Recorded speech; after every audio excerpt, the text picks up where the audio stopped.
I'm here in Belfast City in Northern Ireland, Belfast, as it's known in Gaelic, and I'm with a member of our green room.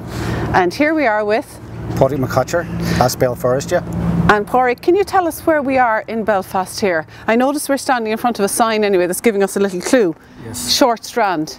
This is Short Strand, and for some local people they also refer to part of it as MacCoitir. And this is in East Belfast, and it's about 6 or 7 miles from where I live. I live in West Belfast in a place called Lannadoon.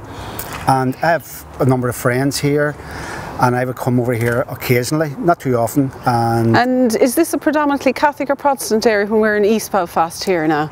This part we're in here, Short Strand, would be predominantly nationalist or Catholic, and it is completely surrounded by Protestant Unionist loyalists. And at one time, this is one of the most besieged areas in Belfast. A lot of people have been killed from this area. People killed in no warning bomb explosions, shootings and such like. But now it is quiet. A lot quieter, apart from the airplanes flying over. Okay. And if you were to have somebody here visit you in Belfast, where would you like them to see, or what would give them a flavour of the city? Well, for like yourself being here, I would advise people to get a sense of Belfast, to come to places like a Short Strand, and also and see how close it is to a loyalist area. The fact that we are standing at a peace wall, one of the many in Belfast here, is estimated about 15 mile, not a continuous wall. So this is a wall that was built? This was built from 1969 until today, and unfortunately there are more walls going up than walls coming down. And this is indicative of the society in which we're living here in Belfast. It's unfortunate, something we don't want to see, but from speaking personally, I can't see any sign of these walls coming down. One came down there recently in the Springfield Road, but it was a very small part of the road, and it was a bit of a hype around it.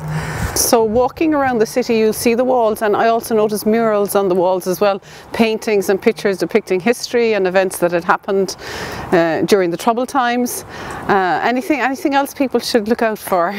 Yes, I mean Belfast, I wouldn't be frequenting the city centre too often, but it's fairly vibrant in the sense that there's pubs and clubs and cafes. What people do, there's not enough of that to do, but I would say that for people to get a sense of Belfast, walk up the Falls Road or even walk up the Shankill Road.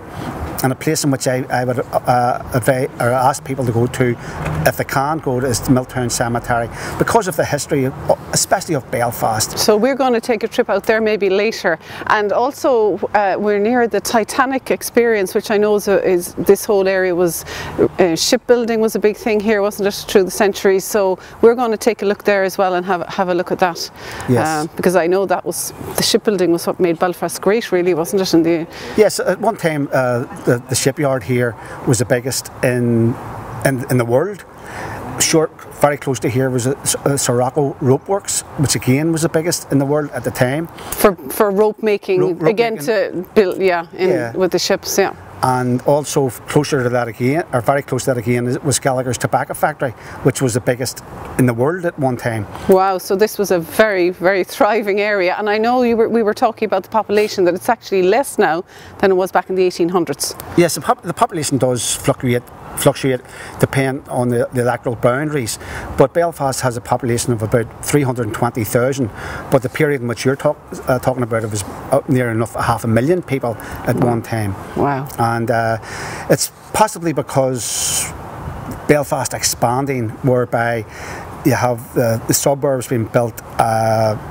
And where I live, for instance, it's a relatively new part of Belfast. It was only the first houses were built in the late 1960s, for instance. Okay. And it's a very big community. Okay. So, Pádraic, we're going to really look forward to exploring some more of your city, your hometown, Belfast, and thanks for talking to us on the Letter from Ireland.